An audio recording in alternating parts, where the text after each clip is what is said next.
Dear students, আমি BM sir বলছি। দেখো, আজ একটা গুরুত্বপূর্ণ বিষয় নিয়ে তোমাদের সামনে হাজির হয়েছি। আজকের এই যে বিষয়টি হলো, সেটি হচ্ছে তোমরা যারা এডুকেশনের 6th সেমে সেক B1 এই সিলেবাসভুক্ত বিষয়ে পরীক্ষা দিতে চলেছ, তাদের জন্য আমি একটা লাস্ট মিনিট সাজেশান নিয়ে চলে এসেছি। দেখো, খুব অল্প সংখ্যক কোশ্চেন আমরা এখানে তোমাদের জন্য সাজেস্ট করেছি এবং আমি নিশ্চিত 100% নিশ্চিত যে তোমরা এখান থেকে কিন্তু কমন পাবে।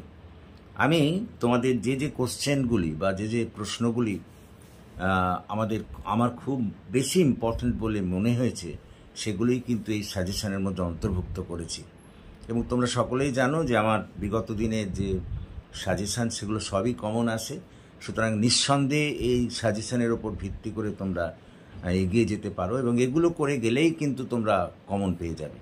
দেখো, আমি 4টে যে তোমাদের মডিউল আছে, 4টে মডিউল থেকেই কিছু কিছু কোশ্চেন আমি দিয়েছি এবং সেগুলোই কিন্তু তোমাদের আসবে। খুব ভালো করে এগুলো করে যাবে।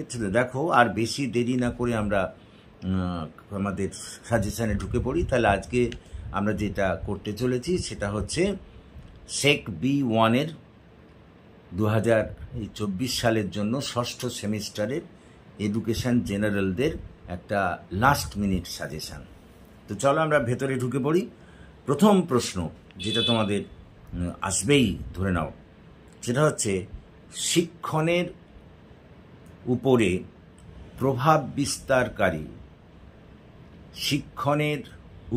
প্রভাব বিস্তারকারী উপাদানগুলি আলোচনা করো। এটা গেল 1 নম্বর। 2 নম্বর প্রশ্ন, শিক্ষণের মৌলিক নীতিসমূহ আলোচনা করো। 3 নম্বর প্রশ্ন, শিক্ষণের কার্যাবলী আলোচনা করো। 4 নম্বর প্রশ্ন, শিক্ষণ বলতে কী বোঝো? শিক্ষণের প্রকৃতি বা বৈশিষ্ট্য আলোচনা করো। 5 নম্বর প্রশ্ন, শিক্ষণ এবং প্রশিক্ষণ বলতে কী বোঝো? শিক্ষণ এবং প্রশিক্ষণের মধ্যে পার্থক্য আলোচনা করো। পরের প্রশ্ন, প্রশিক্ষণ বলতে কী বোঝো? প্রশিক্ষণের বৈশিষ্ট্যগুলি আলোচনা করো। এই হচ্ছে তোমাদের প্রথম মডিউল থেকে আমি এই প্রশ্নগুলোকে সাজেস্ট করেছি। তার মধ্যে দেখো, এই যে প্রশিক্ষণের বৈশিষ্ট্য বা শিক্ষণের প্রকৃতি বা প্রশিক্ষণের মধ্যে পার্থক্য, এগুলো কিন্তু 5 নম্বরের আসতে পারে। আর প্রথম যেগুলো বলেছি, ওই যেমন মনে করো শিক্ষণের ওপর প্রভাব বিস্তারকারী উপাদান কিংবা শিক্ষণের কার্যাবলী, শিক্ষণের মৌলিক নীতিসমূহ, এগুলো কিন্তু তোমাদের 10 নম্বরই প্রশ্ন হিসেবে আসবে। তাহলে আমি আরেকবার তোমাদের এই বিষয়টা বলে নিই, আমার সঙ্গে একটু মিলিয়ে নাও। 1 নম্বর প্রশ্ন বললাম, শিক্ষণের ওপর প্রভাব বিস্তারকারী উপাদানগুলি আলোচনা করো। 2 নম্বর বললাম, শিক্ষণের কার্যাবলী আলোচনা করো। 3 নম্বর বললাম, শিক্ষণের মৌলিক নীতিসমূহ আলোচনা করো। 4 নম্বর বললাম, শিক্ষণ বলতে কী বোঝো? শিক্ষণের প্রকৃতি বা বৈশিষ্ট্য আলোচনা করো। তারপরে বললাম, শিক্ষণ এবং প্রশিক্ষণের মধ্যে পার্থক্য আলোচনা করো। আর লাস্ট বললাম, প্রশিক্ষণের বৈশিষ্ট্যগুলি আলোচনা করো। এই গেল তোমার প্রথম মডিউল। এবার চলো দ্বিতীয় মডিউলে যাই।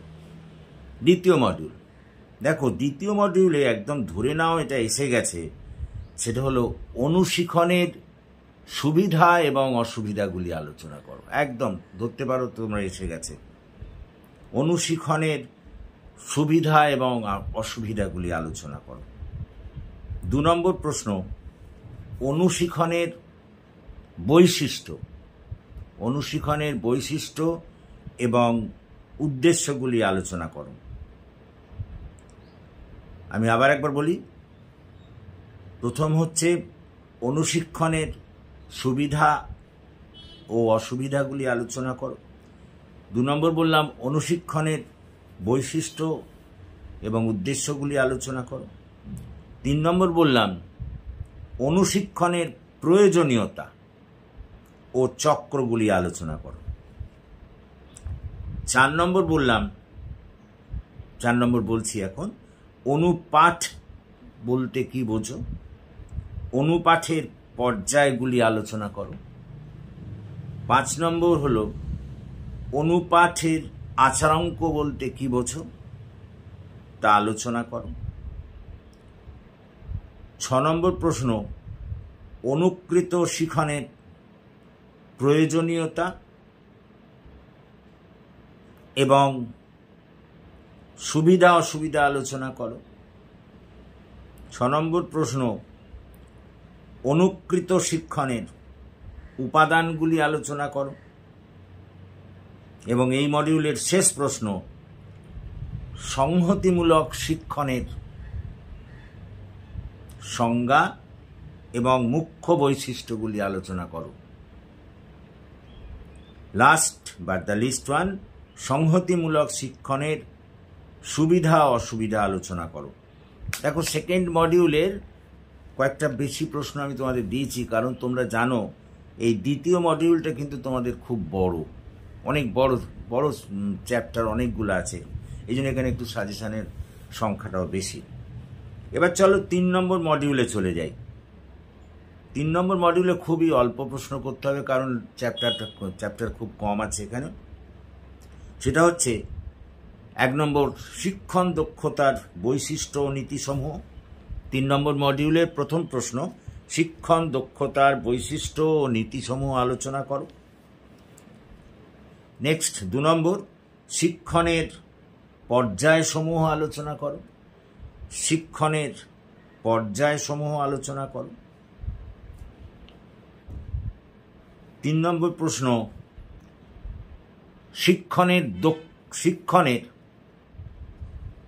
শিক্ষণের প্রয়োজনীয়তা আলোচনা করো। নেক্সট 4 নম্বর মডিউল, এখানেও বেশি কোশ্চেন করতে হবে না। 4 নম্বর মডিউলের প্রথম প্রশ্ন শিক্ষা পরিকল্পনা বলতে কি বোঝো, এর উদ্দেশ্যগুলি আলোচনা করো। বা শিক্ষণ পরিকল্পনা বলতে কি বোঝো, এর উদ্দেশ্যগুলি আলোচনা করো। 2 নম্বর প্রশ্ন, মানে 4 নম্বর মডিউলের 2 নম্বর প্রশ্ন শিখন নকশার ধাপগুলি আলোচনা করো। শিখন নকশার ধাপগুলি আলোচনা করো। 3 নম্বর প্রশ্ন শিখন নকশার গুণাবলী বা সুবিধা অসুবিধা আলোচনা করো। শিখন নকশার গুণাবলী বা সুবিধা অসুবিধা আলোচনা করো। নেক্সট শিখন নকশার প্রয়োজনীয়তা। শিখন নকশার প্রয়োজনীয়তা সম্পর্কে যা জানো লেখো। এই হচ্ছে তোমাদের মোট প্রশ্ন। তো দেখো, এগুলো যদি করো তোমরা, এখান থেকে আমি শিওর সমস্ত কিছু কমন পাবে। প্রত্যেকটা মডিউলের আমি 10 এবং 5 নম্বর একসঙ্গেই দিয়েছি, এবং ওই প্রত্যেকটা মডিউলের শেষের দিকের যে কোশ্চেনগুলো আছে মূলত সেইগুলোই তোমরা 5 নম্বর করে করবে, আর বাকিগুলো প্রথম দিকে যে কোশ্চেনগুলো আছে প্রত্যেকটা মডিউলে সেগুলো তোমরা 10 নম্বরের হিসেবে করবে। আমি নিশ্চিত যে তোমরা এখান থেকেই কমন পেয়ে যাবে। সো তোমরা আশা করি বুঝতে পেরেছ, এবং এই অনুযায়ী পড়ো, আর বেশি দেরি নেই। আর এই ব্যাপারে যদি তোমাদের কোনো কিছু জিজ্ঞাসা থাকে তাহলে তোমরা আমাকে আমার ফোন নাম্বারে তোমরা আলোচনা করতে পারো, আমার সঙ্গে কথা বলতে পারো। আমি কিন্তু নিঃসন্দেহে তোমাদের সেই সব প্রশ্নের জবাব দেব। So that's all for this day. Thank you for watching and listening. Please comment, share and subscribe to my channel.